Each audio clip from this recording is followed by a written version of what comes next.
নাসার Kennedy space centre থেকে মহাকাশযানের এবারের উড্ডয়ন একেবারেই ভিন্ন। কোনো গবেষণার নমুনা সংগ্রহের জন্য নয়, ক্রু সহ 4 নভোচারী নিয়ে এবারের যাত্রা মহাকাশে হাঁটার উদ্দেশ্যে। যুক্তরাষ্ট্রের স্থানীয় সময় মঙ্গলবার সকালে স্পেস এক্সের ড্রোন ক্যাপসুলে করে রওনা হন ওই 4 নভোচারী। থাকবেন টানা 5 দিন। এ অভিযানের অর্থায়ন করেছেন তারা। আন্তর্জাতিক গণমাধ্যমগুলোতে বলা হচ্ছে, মহাকাশে অবস্থান বা হাঁটার জন্য বাণিজ্যিক ক্রুদের নিয়ে এটি প্রথম অভিযান।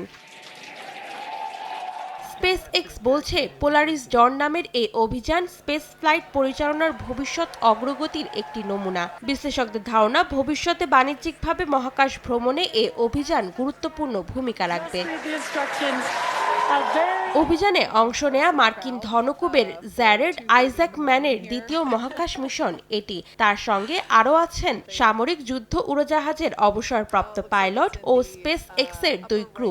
এর আগে আইজ্যাক ব্যক্তিগত অর্থায়নে প্রথম মহাকাশ মিশনে যান 2021 সালে। সেবার তিনি 3 দিন পৃথিবীর কক্ষপথে সময় কাটান। 2022 সালে প্রথমবারের মতো সম্পূর্ণ বাণিজ্যিকভাবে মহাকাশ মিশন শুরু হয়। স্পেস এক্সের প্রতিষ্ঠাতা ইলন মাস্ক বলেন, ভবিষ্যতে বেসরকারিভাবে মঙ্গল গ্রহে মানুষ নিয়ে যাওয়ারও পরিকল্পনা রয়েছে তার। অন্তরা সেন, সময় সংবাদ।